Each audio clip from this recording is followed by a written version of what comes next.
show to come. The gang's all here. It's been another big day. Narrowly Meadows, of course, from Fox Footy. Heaps to plough our way through tonight, you lot. Sure. Going on. Big week in footy. How about on, was it Thursday, where the AFL announced their illicit drug testing findings? Yep. 26 people detections up 400%. Yeah, there was only 6 last year, so more testing and more target testing, but 400% increase. Well, the players themselves were so shocked by the findings. They've had a meeting. The meeting's going on right now. Really? We're going to cross over the meeting. They're jumping up and down with rage. It's serious stuff. Certainly come together. Yeah. On the upside, Charlie Sheen has nominated himself for this year's draft. So, He'll be in there. So that's obviously the bad side, Hughesy, that we've started with there. But on the positive side, it was Mother's Day last Sunday. Yes, and wasn't it great to see the players coming out, delivering flowers? It was a great scene. What a beautiful bunch. See, there's Fremantle, beautiful bunch of flowers. That is lovely. GWS did the same thing at their game. They delivered There we go. Just thanks for coming. Happy Mother's Day is a dead flower.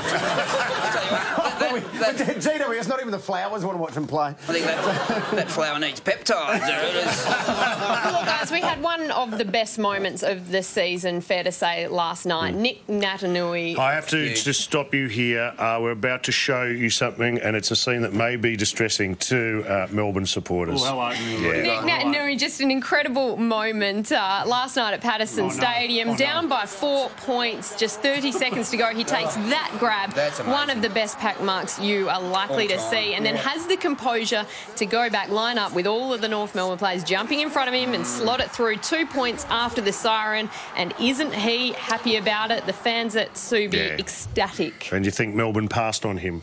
Yeah, it's interesting, isn't Jack it? Watts has been pretty good. I think that's what's going through this guy's head as he sits there.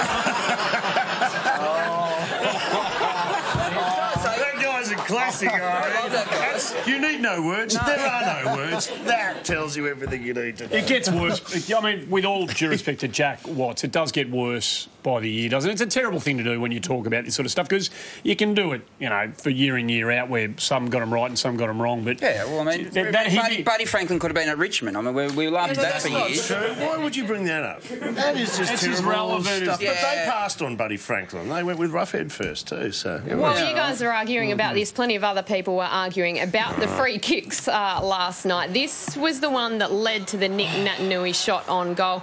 Adam Selwood caught high by Lee Adams. Now, Adam Selwood, obviously known for this sort of thing, the Selwood boys. Joel Selwood gets the most high free kicks since 2009, 133. Adam comes in second at 104. Scott Selwood also makes the top 5. It was controversial. Brad Scott absolutely not happy at all. So that's what led the bump. The tackle's dead. Yeah, but the tackle's dead. Don't tackle. He didn't complain about it after the game, which I thought was good. You know, I mean, he realised that you know it was just not worth complaining about. They're not going to focus on it. The tackle was high. Technically, the tackle was high, and the umpire wanted to make it out of the car park alive. Technically, you're right. Technically, it was there, but in the context of this game, they'd let it go all night long. There were that many 50-50 calls that they'd heard on the side of letting the game play. Right. And I agree with Dermot Brereton on this one. I think the Selwoods have got umpires conned, and something needs to be done. I don't know whether there needs to be a Selwood clause when it comes to umpiring. I'm quite serious about this, because players are laying legitimate tackles and getting pinged because and not only the Selwoods anymore, other players are, and they're dropping that knee, they're buckling at the knee, and they're making what would be a legitimate tackle otherwise not. And I think it's unfair on the tackling player. The thing is, though, the Rules Committee has made so many changes and looked at so many things. These guys have been doing it for years and they haven't done anything about it. So if you get away with it, good on you. It should be play on, just like punching Ballantyne. It's a play on. It's a play on scenario. It's a play on scenario. Hard footy men have had to change the way they approach life. In fact, John Worscher-Worsfold, he's one of the toughest players ever. He's now coach of the West Coast Eagles. Look what he gets up to in his spare time now. This is a hard man now, having to learn the piano. And how good is he at it? Let's have a look at his one audience member and see how good. Yeah, he's great. I mean, that's the way he's killing people these days. I believe Richard Clayderman's an assistant coach down there. That's interesting, isn't it? Geez, you're showing your age there. I got plenty more. What how many of the Gen Ys out there know who Richard Clayderman is? Google it, mate. Google. Yeah. Probably one. I reckon they're probably busy Googling other things than Richard Clayderman. Don't speak for Generation Y, mate. OK, let's move on. Worscher, though, as you said, he was a hard man of the game. And and he wouldn't like the fact that the bump is dead, as there's been a big argument this week. Is the bump dead or is the bump not dead? Some people say yes, some people say no. We can confirm here on the show tonight that the officially, you're calling it. Well, 4 hard men of the game witnessed it live. The bump is dead. It's a sad day, Mick. Get over it, buddy. You'll be right. I never thought it would come to this, Dipper. I didn't know it was crook. I just didn't know it was crook. We're going to miss you. Oh, please. Great stuff there. I mean, we've got Terry Danaher, David Rhys-Jones, Dipper and Mick Martin. How would it have affected their game if today's rules were being applied? Acting might be dead after Dipper's performance. Well, the reason there's so much fear for the sanctity and the security of the bump in our game is because of the stuff that's going on this year. This is the most recent one, of course, Kelly. Now, that's 2 weeks. 2 weeks? This is off. What? That's nothing, no case. This is 3. That's playoff. That's 3 weeks. And these are all from this year, and that one is off, all clear. I mean, there is so much marginal at the edges stuff in terms of the explanation for what is right and wrong at the moment. I don't understand, mate. I've watched this game all my life, and when the whistle blows, I have no idea what the result is. This game is unrecognisable to me now. Stick with it, mate. Imagine... Well, no, I'm just about stick done. With the game needs you. Mate, I thought, you know what, I'm just about going to put my cue in the rack. When I saw this the other night, and here we are for the time-honoured toss of the coin. What's going on? What the hell is going on? Is that Dermot Brereton under there? I don't know. I give up. This game has passed me by. There's a game of footy. No, stick with it, Mickey. We need you as part of this great game of ours. There's a game played down in Tasmania where that person came from today, and it was Hawthorn taking on the Greater Western Sydney Giants. It was all fairly routine, I suppose. Narrowly, they did what they had to do. Yeah, absolutely. A better effort from the Giants than last year's shellacking, but Hawthorn, it was always going to be easy. Sam Mitchell, best on ground, and how about this goal from the boundary? Just went, I'm just going to go for it. Very Carey-esque. That is Carey versus a bit more pressure when Carey did it, I think. 35 touches and a pretty handy goal. So Sam Mitchell, well done. Good job from the Hawks. Yeah, well, they had a win. Good on them.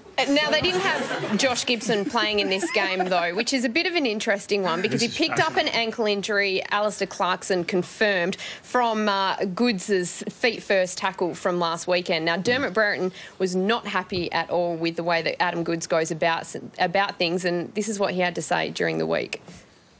That action can ruin somebody's career. Adam Goods can play with injuries, but when it comes to putting his head over the ball and copping body on body, he chooses to go feet first at other people's peril.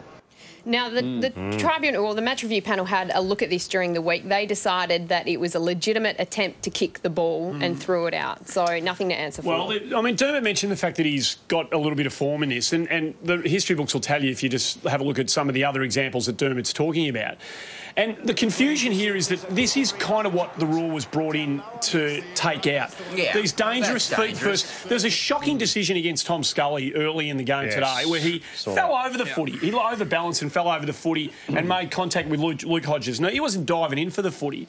It's another one of these areas where I don't reckon the umpires have quite got their head 100% around what the laws of the game committee are hoping to achieve. And you know, and just listen to Dermot more, because Dermot speaks sense. And he said something there that I thought was really interesting. I've actually written it down. He said that Goods chooses to go feet first at other people's peril. Yep. Let's have a look at a bit of vision from Dermot's past. This is Dermot playing for Sydney. Feet first at other... He would never go feet first, would he? No. That was play on. That was play on. No, I've seen that. That was high stakes, though. That was a practice match. Yeah. he did get 7 for that, didn't he? He did, yeah. Memory served me correct? Yeah, he was out for a while. He got 7 or 8 weeks. Hey, Heath Shaw, though, got 2 weeks for striking Hayden Ballantyne last weekend. And if you listen carefully, Hayden Ballantyne tells the umpire exactly where he got hit. High ball out. Brent. Punch me in the nuts. Free kick. So there was a lot of controversy around that. But check out the crowd's reaction after listening to the ground announcer. Patrons, Hayden Ballantyne has just been hit in the nuts. Pretty sweet. Collingwood faithful, very happy. Pretty sweet music, man. Very happy with that one indeed. Hey, it's been a massive week in the press, and we found some headlines that you might have missed. Mick Malloy definitely has one. I do indeed, Limo. This is from The Age earlier in the week. Collingwood TV channel only available on stolen TVs. It's the way they want it, apparently. This one was in The Australian. Heath Shaw claims Hayden Ballantyne's testicles were sledging him. So. Testicles? That's the headline. Yep. Right there. Essendon lost their second game in a row today, which led to this headline this afternoon. Essendon ask if anyone has Stephen Dank's number. We had a massive show to come here on before the game. Stick around, there's plenty to look forward to. Drew Petrie recounts the mark that broke the Kangas' heart. Husey gives the Saints a spray. Memory's got to be different wearing a long sleeve, looking like a bloody head. And Jake Carlisle tells us about today's shock loss to the Lions.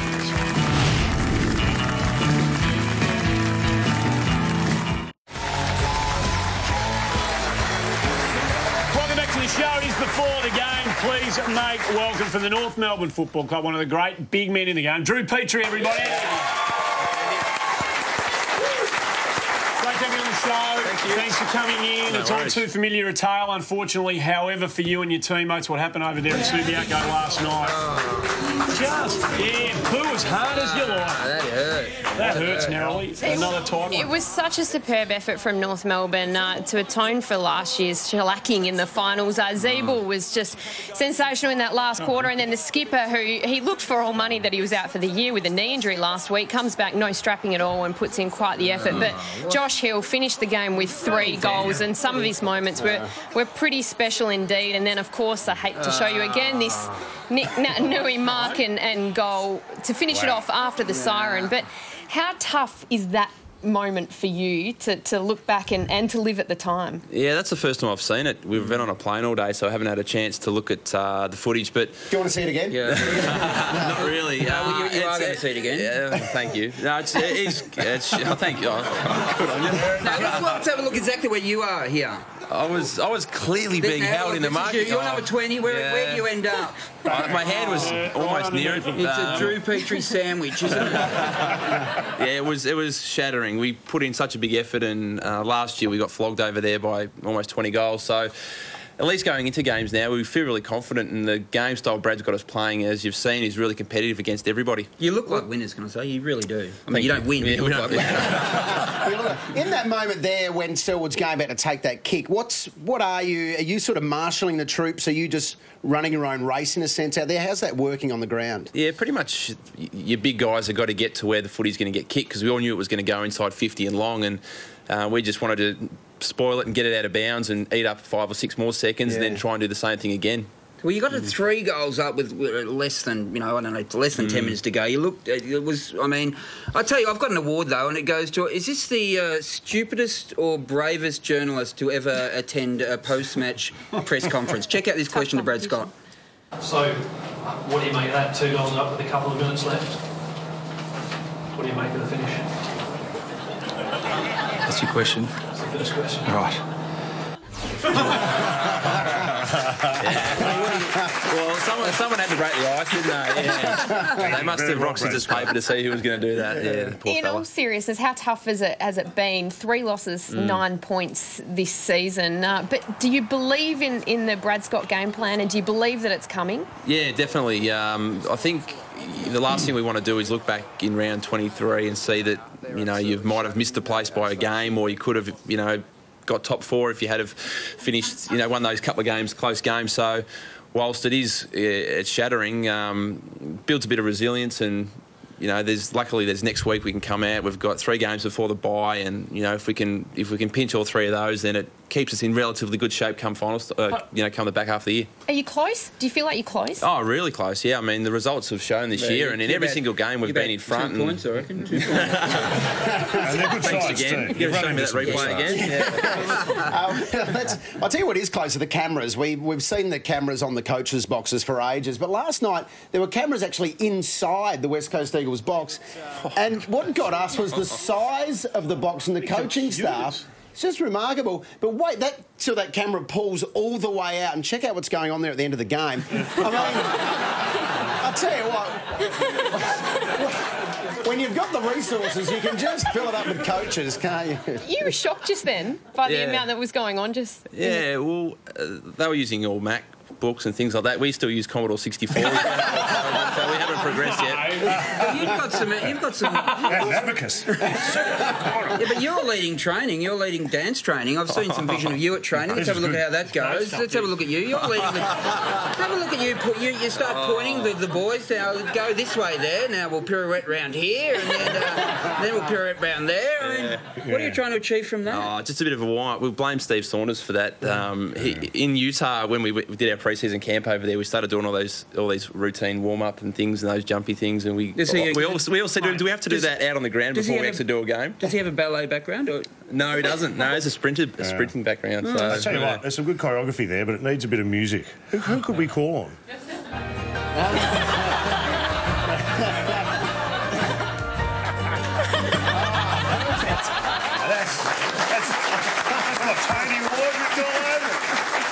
There's obviously the build-up to last night's game. You know, it was an important game for both sides, but there was a battle within the battle, and everyone was looking forward to Majak Daw and Nick Naitanui. Yep.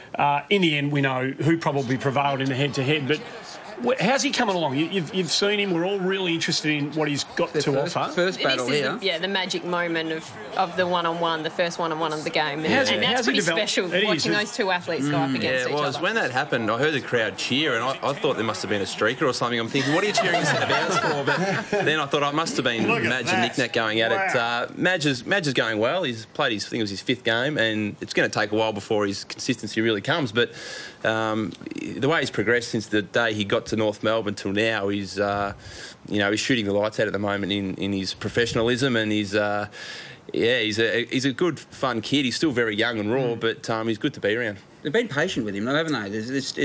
How long? So that's a number of years ago. Yeah, I think it's his 4th season, Matt. Yeah. So they have been, but as they say with tall guys and ruckman in general, they take a little bit longer to develop. And Madge grew up in Sudan and made his way over to Australia, and has only been here for about 10 years and has only played footy for about 8 of those. Is it 3 games now? 3 games or 4 games? Yeah. He's already transcended sport, I believe. This is the confidential section of the Herald Sun, and this is photo. Basically, Melbourne has not stopped talking about that photo. It's just...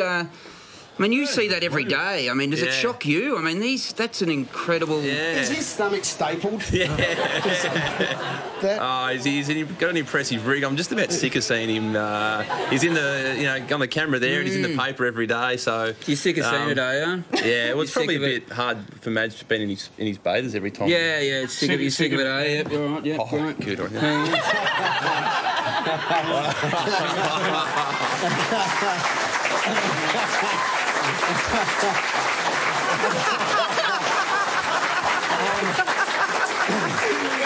Okay, Drew. Hey, Drew, don't move. That is a little threatening there. I think Majak's got a question for you, mate. Seriously, there's never been a body like that that I can remember in VFL or AFL footy. Andy's analysed them all. I spent a bit of time. But have you ever seen a physique like it in footy? No, I haven't. Never before. He's got good genes, I'd say. He looks better in speedos, doesn't he? He's strong. He's one of those. Nothing. He's doing very nicely. He's a man's man. There's no question about that. As are you, Drew Petra. You've done your share of modelling work. We saw you on the North Melbourne website. Here you are, modelling the North Melbourne Kangaroos media polo. Nothing wrong with that. Ladies.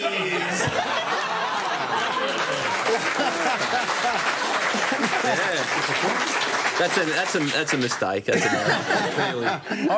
reject the idea that that's the first time we've ever seen a physique like this in AFL football. I think through the ages we've had some great AFL stars who've had wonderful bodies on them. I'll cite you, Jason Akermanis.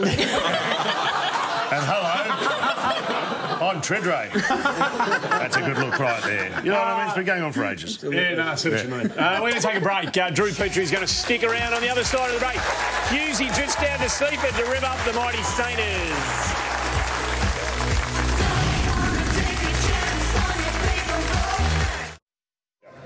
Scotty, I'm not going to pull any punches in there. You don't want me to, do you? No, get into it. Home truths, we're going to go, everything's on the line here. Yeah? Open and honest. Let's do it. Come on, here we go. All right, Scotty's brought me down here to give you guys a few home truths. You up for it? You up for it? Are you freaking up for it? We're here at Seaford, aren't we, yeah? Yeah, I got... Who was that? Who was it? Jay Lever. Jay Lever? I don't know who the you are.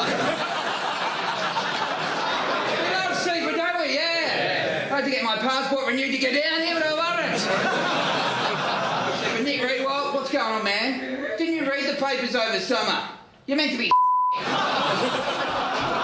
Jack Stevens, where are you? How do you move so fast? You bloody run like a bloody penguin on too many Red Bulls. Ahmed Saad, where are you? Mate, you kicked the sealer from 50 metres off 2 steps. Yeah, lesson for you. You don't have to take your run back from bloody underneath the Docklands wheel. Jaron Geary, where are you? Where's Jaron? Yep, Jaron and Farron. Anyone buy a D with a normal name? Oh, Melnie's got to be different wearing a long sleeve looking like a bloody Big boy McAvoy, yeah, how you going, mate? Big boy, yeah, the big boy. Everyone calls you the big boy, yeah. Did your girlfriend call you the big boy? You got to make sure if you play finals and you come up against Essendon, you got to beat them. Because if you don't, Brendan Goddard might have a nervous breakdown, you know?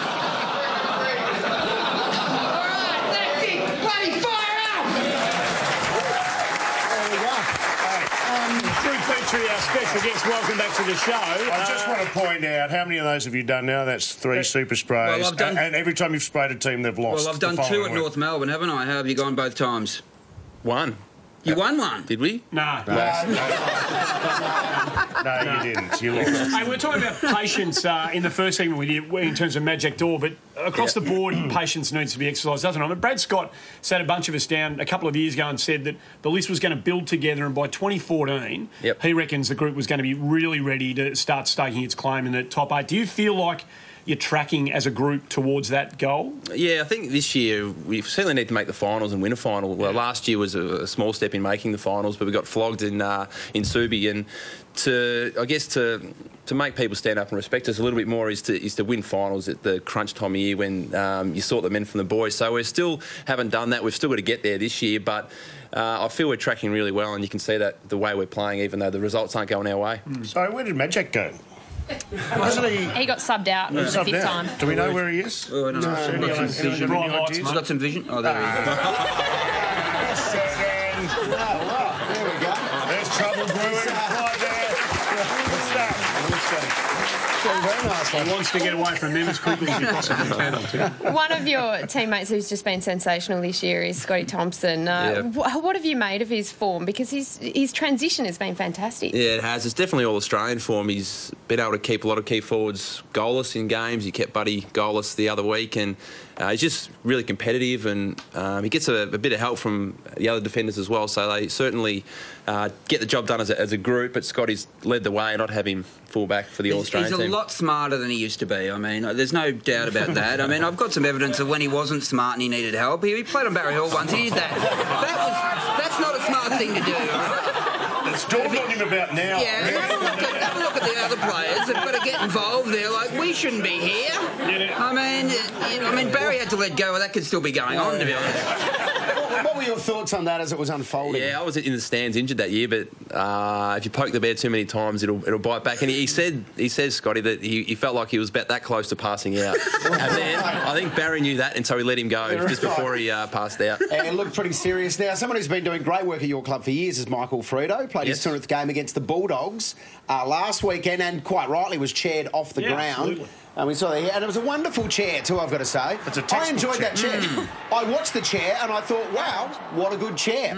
What's their secret to the chair? And then we got some vision of you guys practicing the chair. So this is during the week. This is at training. And then I think after a recovery session as well, there was a... and here we go, yes. Another... Do that all week, is this standard procedure for you guys to practice the chair? Yeah, it is. We like to honour our milestone players, and they're just getting a bit of practice in there. Could you practice kicking a bit more? Or We do plenty of that, thanks, Husey. It's the 1%ers anyway. The 1%ers make all the difference. That's what it's all about. You've got to have a bit of fun at your club, don't you? Husey? Yeah, all right, back off. I know you've just moved to a new house, but Boom Harvey's moved in with you. Is that right? No. Yeah? No, I think he has. Has he? Well, what's his footage here? I think we can see. If we just have a look. Two of you mucking around in the kitchen. Someone give Boomer a hand. He wants some wheat mix.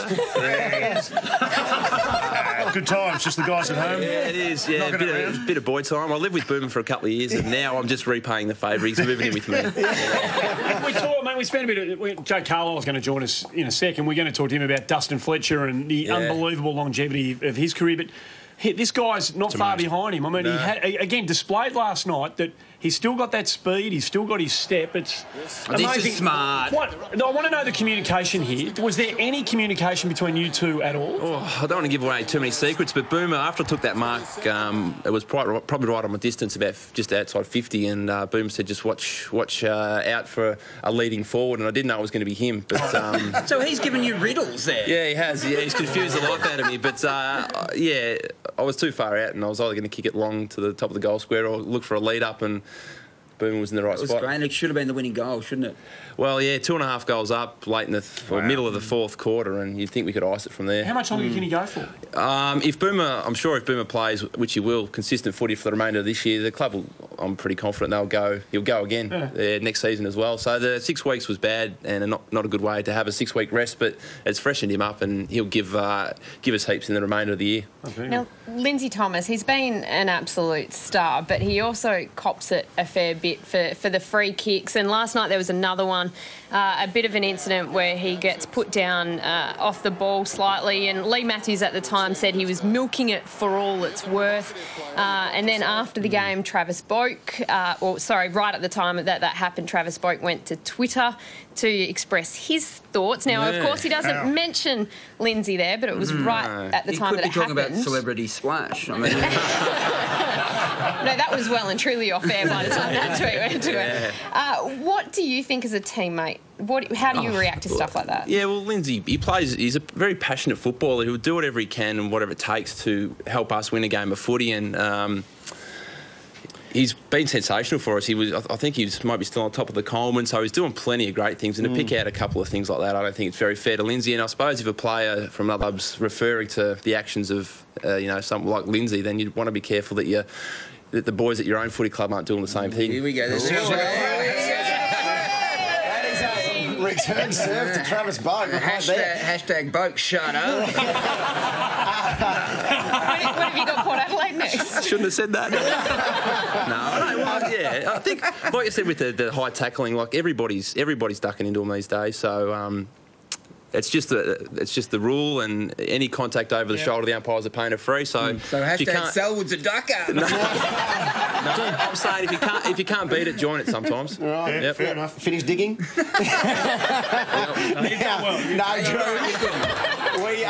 we appreciate and respect all the comments you make on the show. And you said now that Lindsay Thomas will do whatever he can to help the North Melbourne Football Club win. Will you do whatever you can to help Lindsay Thomas win the Coleman medal? Yes. I don't think so. Let's take a look at this vision as he comes. Here, give me the ball, give me the ball, give me the ball. Give it.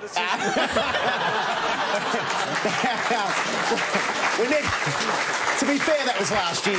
Against Port Adelaide, just to rub it in. Oh, no, you've missed your lift. Mad Jack has left. What? Sorry. Oh, no. You've been great on the show, but... he's gone. Gentlemen, badly that one. Drew, great to have you on the show as always. Thanks, mate. Drew Petrie, our very special guest. Having him on the show. On the other side of the break from the Bombers, Jake Carlisle to join us.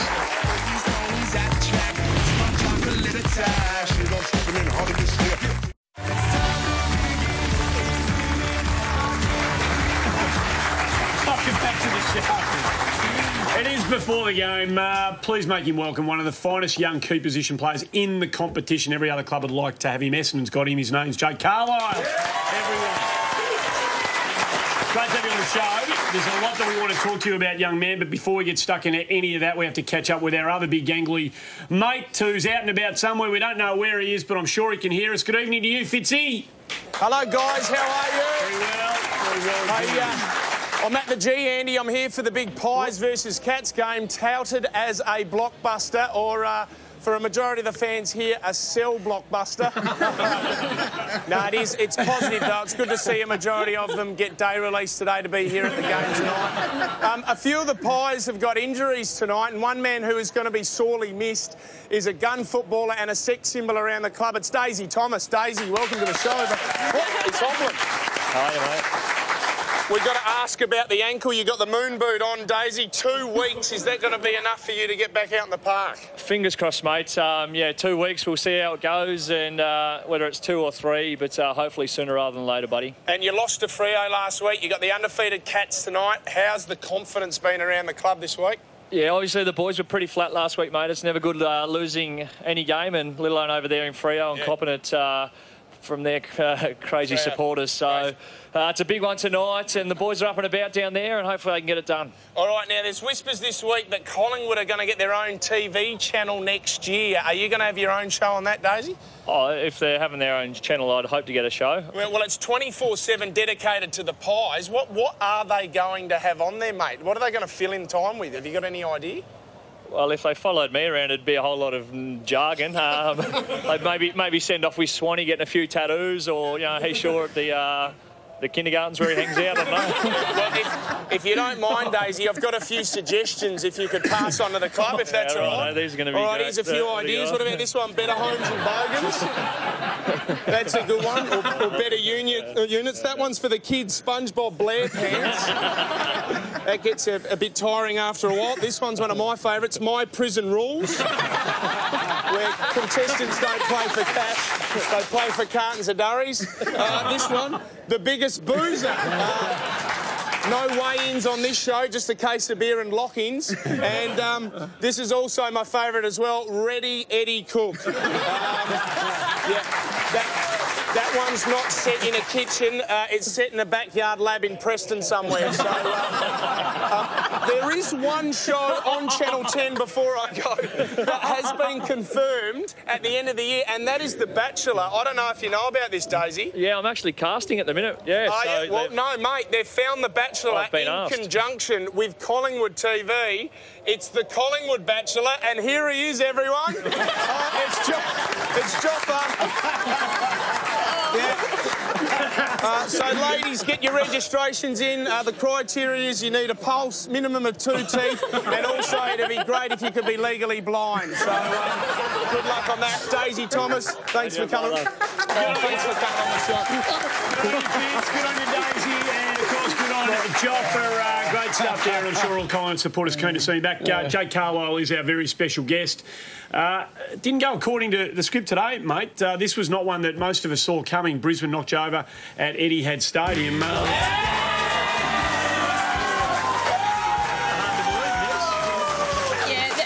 Story to end it, though. Brent Staker gets tripped here by Dyson Heppel, has a free kick and a shot on goal. Now, he had back-to-back knee reconstructions, hasn't played since 2011, and he manages to kick the match winner. It was only his 8th game in 2.5 years. So it is a wonderful story for Brent Staker. But, Jake, the stats for the second week in a row seem to be in your favour. 22 more inside 50s, 21 more clearances, but then 28 less tackles. The other one was 8 Essendon players had more disposals than the first Lions player, which was Jack Redham. What's going wrong that you're not converting it into a victory?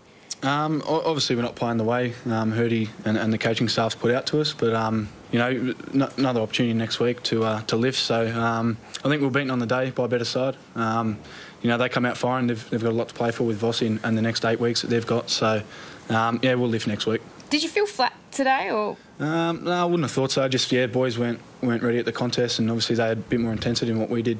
Now, Lions certainly were playing for Michael Voss. It looked fairly evident to see. We heard Brent Maloney talking throughout the week on Fox Footy about just how much it meant to him, and yeah, this situation sparked an all-in brawl. So Jonathan Brown certainly showing. Where are you? Yeah, somewhere at the back there. Didn't want to get a fine, I don't reckon. So, I mean, the tackles were just ferocious. This one, though, not great. Merit on Hurley, and Hurley was concussed, subbed out of the game. So, obviously, that could be looked at given the sling tackle debate, and he was a massive loss early. Yeah, it was. Obviously, Benny Hallett come on early, and obviously Hurls, we need him up forward. He's a prominent for our game and in our forward line, so hopefully we'll be back next week. Now, Jay, Mickey alluded to it there, though we saw Jonathan Brown jump into the biffo. But let's actually look for you, because you were on Jonathan Brown. I'm sure you're right behind him, chasing up on the fight. Let's go. So, let's watch Brownie come in. There he's bang, and in comes Jake Carlisle. Just any second. Any second. Here where is Jake just any number 22? Look out for him. Where's Jake? Here he is. Just smart move to stay away from Brownie, though. He's a scary man. No, he's very scary, but I've probably been in too many fights this year. Yeah, you don't need to find, do you?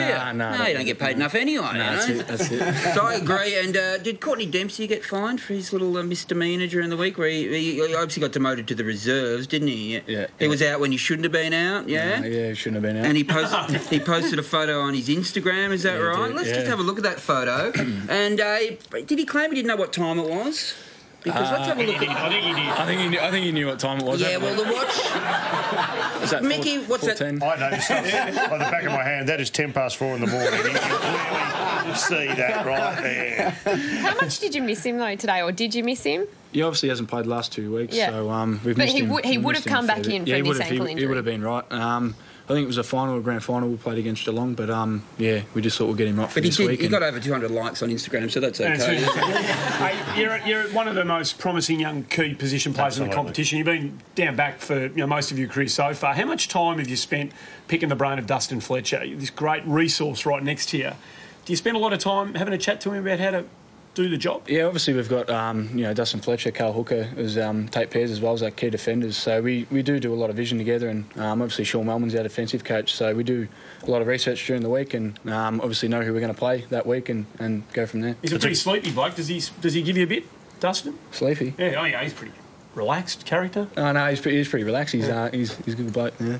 He seems like a great resource to have at your disposal. It's been wonderful watching him play for a very long period of time. If it's round 18 next year, he'll be his 400th game. 400. Well, I hope there are scenes like there was at his 350th, which was amazing. Here, watch him carrying his son onto the ground. This is moving pictures. Yeah. It's just one of the great... They're the moments that really move me. Top shelf. There won't be too many better moments than that in 2013, no question about that. Jake Carlisle's going to stick around. It is before the game. When we come back, use his time on a tool of the week.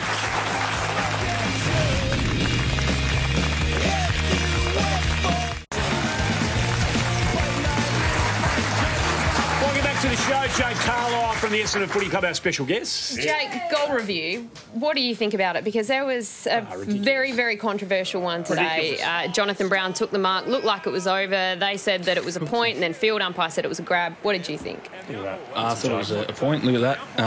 I think the goal umpire, initially called it a point. So I think they've got to get it right if they're going to have it. But obviously, it wasn't good to see them kick a goal. Does it make you angry? It does when, Brown kicks a goal. Man, So anyone else doesn't care. At the end of your career, where will you have played most of your footy, forward or back, once you hang them up? Back. You want to get a crack up the other end. Some Essendon people reckon you to be a super talent up the other end of the ground. No, I started forward, but I'm obviously liking down back, so I don't mind. Last time you were on our show last year, you had a moon boot on. You were coming back from an injury, and we know this makes the difference now during a season. Injuries can sort. How does the club feel about you doing this? So this is in season. Here you are, basically piss farting about on an ice hockey. Oh! Hey, look at this. Look at this. Has anyone had a word? Have they said that maybe he's off on the ice hockey? No, they were fine with that. It was obviously a once-off thing because it's a bit hard to do it, in season. But in the off-season, wouldn't mind doing a Really? bit. You're going to do that in the off-season? Don't. I'd like to see you cross over to ice hockey post AFL. Oh, it'd be nice, wouldn't it? Yeah. I think that'd be great. But it's a good highlight of yours there playing up. But let's take a look at one of your best highlights across your career. Yeah, just here. Sadly, you're on the wrong end of it. Every time that vision, do you hate it whenever you're watching and they're showing highlights of seasons gone by? No, now it's all right. You can laugh about it, but at first it was obviously kept coming up and it annoyed you a bit, but... You want to joke it was the mark of the year? It's a good mark, yeah. It was mark of the year, to be honest. No. Well, now let's move on to one of our favourite segments here on the show. It's the Home Hardware.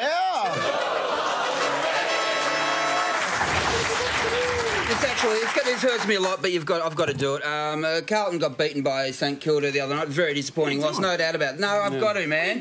We got the Blues got beaten. It was really, really disappointing. But what about if you're captain of the club? What would you do the day after such a disappointing loss? How would you be gathering the troops? Let's have a look at Mark Murphy the day after the loss. Here he is.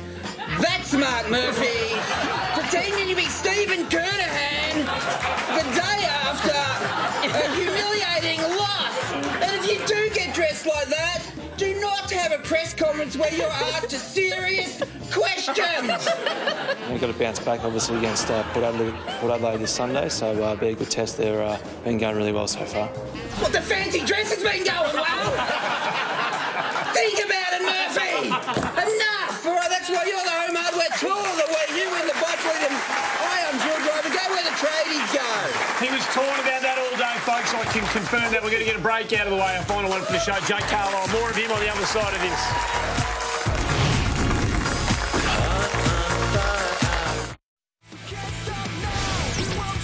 Welcome back to the show. She's all over up at Metricon Stadium, and it's a good result for the Gold Coast Suns. Yeah, for the first time in their young history, they've won back-to-back games. They are now 4-4. The first time they've won 4 in a season. Campbell Brown with 3 goals. That means he's kicked 6 in his 2 games, and they are officially ahead of Collingwood on the ladder.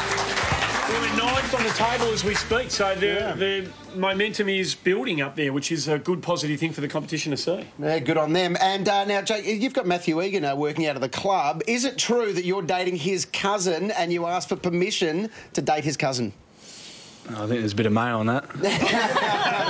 But yes, I didn't ask permission. You didn't ask permission? No. He gave it to me, I think. Hey, there's a big night for Tyler Fishlock tonight too. Before we go, the little fellow, most of us know his story. It's at Caroline Springs right now, and if you can help at all, that was the website to go to if you can lend a hand. That's it for us. We're done. Good luck for the rest of the year. Good luck next week against the Tigers. Jake Carlisle, our special guest. That's it for us. We'll see you later.